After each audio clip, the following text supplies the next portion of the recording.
Hey guys, welcome back to this channel and video. We gonna learn English with the help of the movie subtitle says here.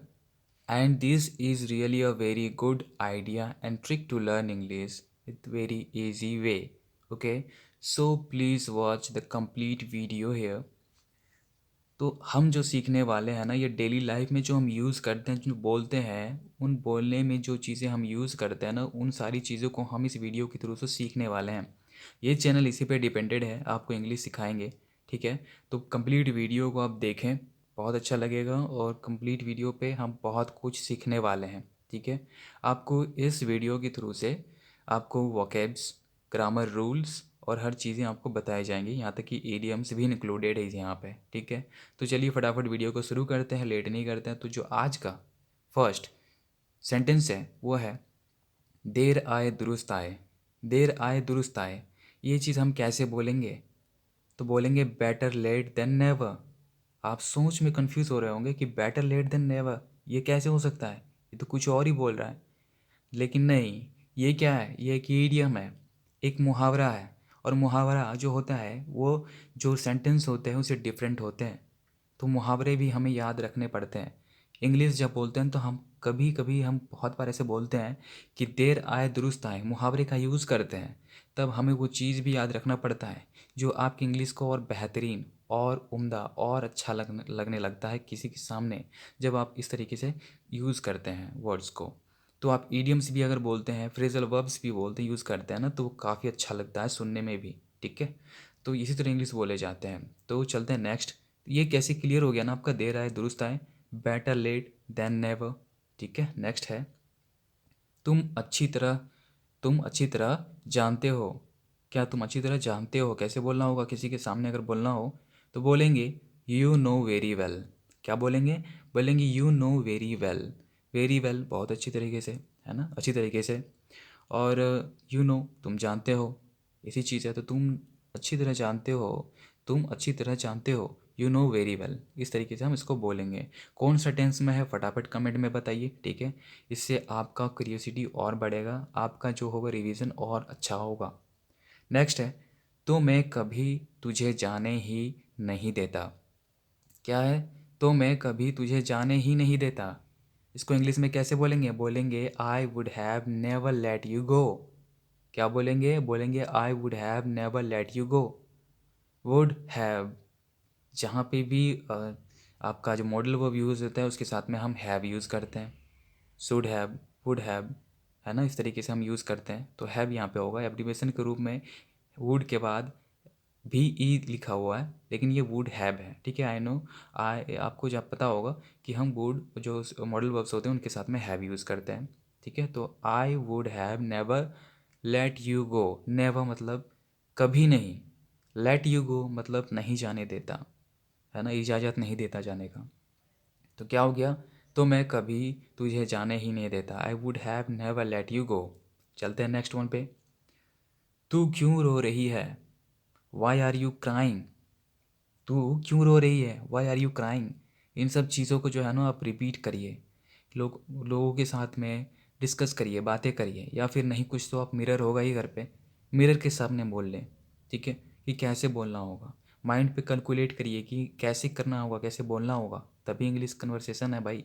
English जो conversation है ना, English होता है या फिर कोई भी लैंग्वेज आप सीख रहे हैं ना, तो उसको रिवीजन के बिना, बात के बिना आप कभी नहीं सीख सकते हैं। ठीक है, ये चीज़ें हैं आपके दिमाग में बैठाने के लिए, बट इन चीज़ों को आपको बोलना होगा, प्रैक्टिस करनी होगी। ठीक है, और 2-3 बार आप वीडियो को देखेंगे तो डेफिनेटली आपके लिए बहुत ईजी रहेगा।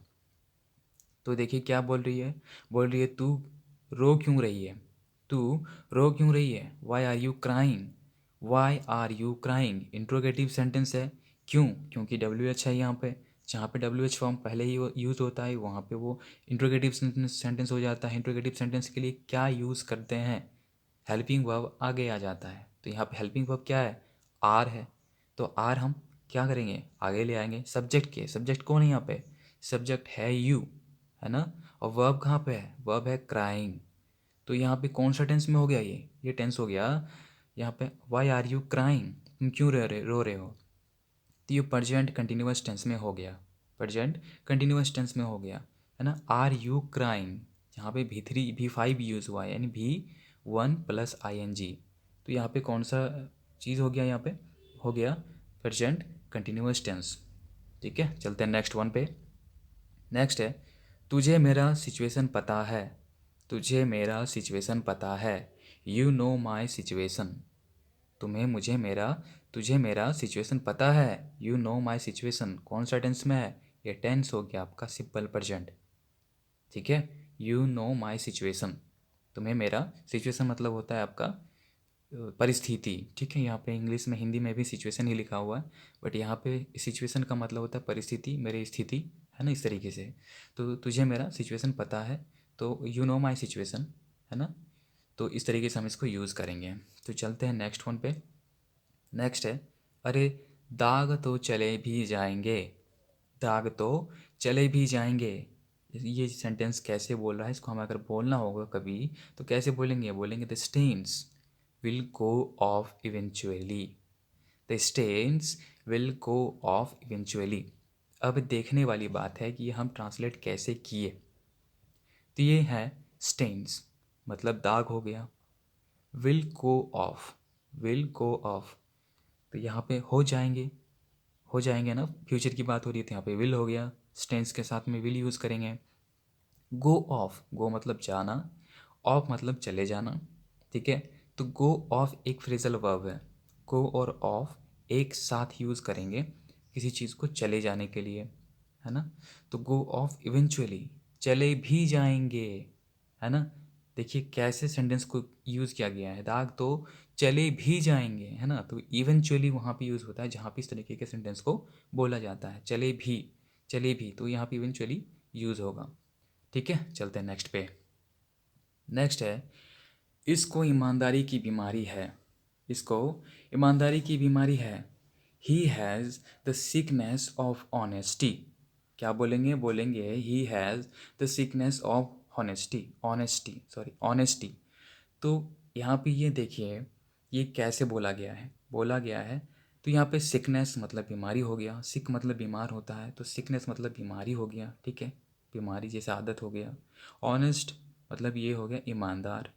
तो he has the sickness of honesty. ठीक है, मज़ा आ रहा है ना वीडियो के साथ में, आपको सीख रहे हैं ना कुछ, तो फटाफट चैनल को लाइक कर दो, वीडियो को लाइक कर दो, चैनल को सब्सक्राइब करके बेल आइकन को ऑन कर दो। ठीक है, इसी तरह के वीडियोस आपको मिलते रहेंगे और आप इंग्लिश सीख जाएंगे बहुत जल्दी। नेक्स्ट है, अब तो आप समझ ही आप अब तो आप समझ गए होंगे कि मैं और आप बिल्कुल एक जैसे हैं। अब तो आप समझ ही गए होंगे कि मैं और आप बिल्कुल एक जैसे हैं। कैसे बोलना होगा इसको? बोलेंगे by now you must have realise that you and I are quite like. कैसे बोलेंगे? बोलेंगे by now you must have realised that you and I are quite like. ये सेंटेंस काफ़ी बढ़िया है और ये सेंटेंस सब के लिए बहुत बढ़िया रहेगा, बिगिनर्स और एडवांस तक के लिए। ठीक है, यहाँ पे देखिए सेंटेंस कैसे बना है। बोल रहा है अब तो आपको, या अब तो आप समझ ही गए होंगे, बाय नाउ।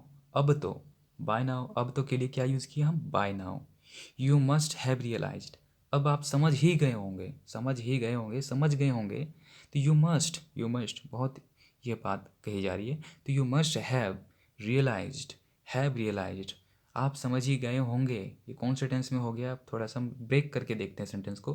तो ये हो गया हैव रियलाइज्ड है। तो यहाँ पे हैव और रियलाइज्ड कहाँ पे यूज़ होता है? ये यूज़ होता है प्रेजेंट परफेक्ट टेंस में, जहाँ पे हैव या हैज़ प्लस V3 यूज़ होता है।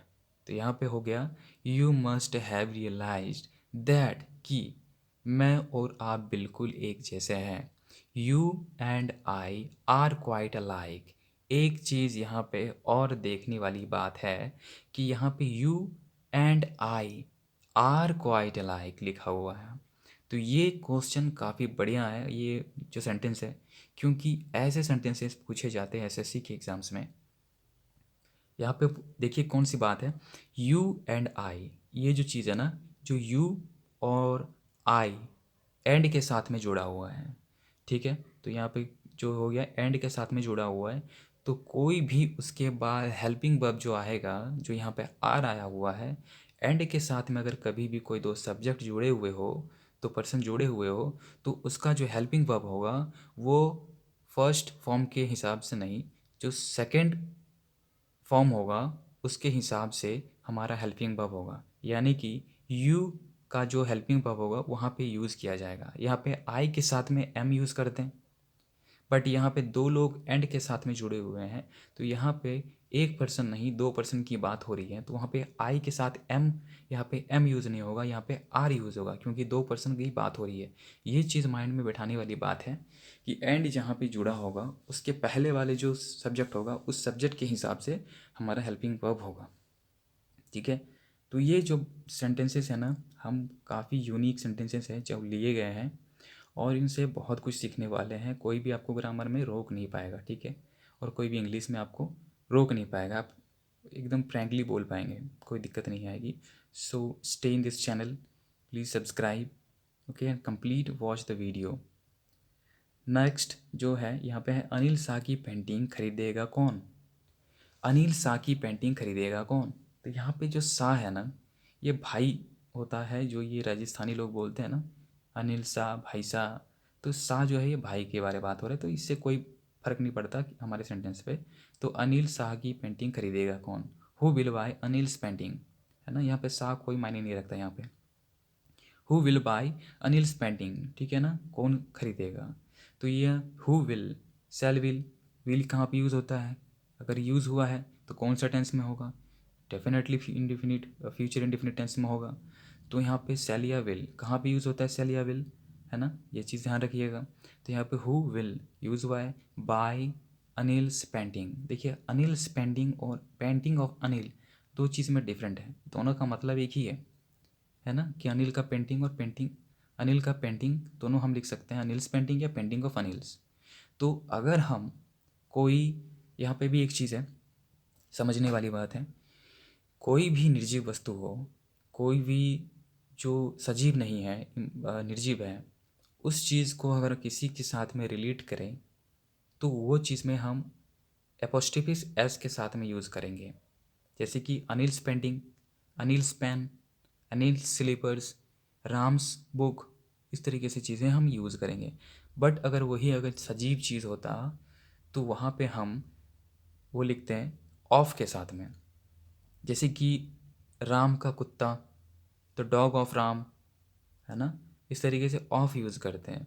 बोलेंगे राम का भाई, he is the brother of Ram, है ना, राम का भाई है, वो राम का भाई है, he is the brother of Ram, है ना, राम्स ब्रदर। तो डेफिनेटली ये जो चीज़ें हैं ना, छोटी छोटी चीज़ें हैं, पर इस चीज़ को ध्यान रखना काफ़ी ज़रूरी है। कभी कभी लोग बोल देते हैं, फ्लुएंटली बोल देते हैं, पर वो चीज़ मायने नहीं रखता, कभी कोई नोटिस भी नहीं करता है। पर वो चीज़ों को, थोड़ी थोड़ी चीज़ों को अगर ध्यान रखेंगे तो वो आपके ग्रामर को और बढ़िया कर देता है, कभी भी कोई मिस्टेक नहीं होता है। तो ये सब चीज़ें ध्यान रखने वाली बात है। नेक्स्ट है, पूरे मेरठ में आतंक मचा पड़ा है। पूरे मेरठ में क्या है, आतंक मचा पड़ा है। कैसे बोलेंगे, देयर इज़, या there is chaos all over Meerut, Meerut, ठीक है। पूरे मेरठ में आतंक मचा पड़ा है, there is chaos all over Meerut. Chaos मतलब होता है आतंक मचना, ऑल ओवर मेरठ, पूरे मेरठ में, देयर इज़ या there is chaos all over Meerut, इस तरीके से हम बोलेंगे। तो कोई दिक्कत नहीं है, छोटी छोटी चीज़ें हैं, छोटे छोटे वर्ड्स के साथ में पूरे इतने बड़े बड़े सेंटेंसेस बन रहे हैं, तो दिक्कत नहीं आती है, ठीक है। लेकिन अगर आपको पता ही नहीं है कि कैसे बोला जाता है तो इन सब छोटे छोटे वर्ड्स भी आप यूज़ करके कभी इंग्लिश बोल नहीं पाते हैं।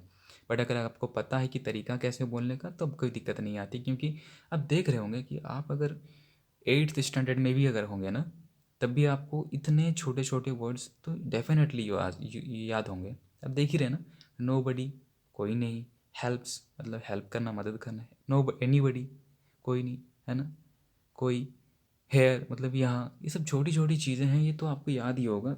लेकिन देखिए हम इसी चीज़ से बड़े बड़े सेंटेंसेस बना रहे हैं।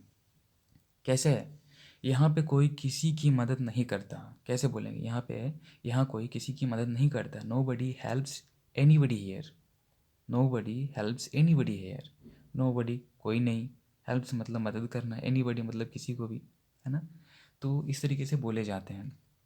नेक्स्ट हो गया, तुम छत पर आ सकती हो, पूछ रहा है, कोई इंट्रोगेटिव सेंटेंस है, तुम छत पर आ सकती हो, यानी कि क्या तुम छत पे आ सकती हो, कैसे बोलेंगे, can you come to the rooftop, can you come to the rooftop. कहना मतलब सकना होता है, ये भी आप देख रहे हैं मॉडल वर्ब है। सब्जेक्ट हो गया यू, कम वर्ब हो गया टू, है ना, ये प्रीपोजिशन हो गया। द रूफ टॉप ये आपका ऑब्जेक्ट हो गया। रूफ टॉप मतलब छत पे, तो can you come to the rooftop ऐसे बोले जाएंगे, ठीक है। तो ये था आज का लास्ट सेंटेंस। वीडियो कैसा लगा फटाफट बताइए कमेंट में, मज़ा आया ना। वीडियो को लाइक करना मत भूलिएगा, ठीक है। चैनल को सब्सक्राइब भी करिए, ठीक है, और नोटिफिकेशन बेल को ऑन कर लीजिए ताकि वीडियो आपको फटाफट सबसे पहले मिले और आप इसको रिवीजन करते रहें, ताकि और अच्छा आपका बेहतरीन इंग्लिश आपका हो जाए। तो इसी तरीके से आपको वीडियोस मिलते रहेंगे, ठीक है। मिलते हैं नेक्स्ट वीडियो में, तब तक के लिए गुड बाय।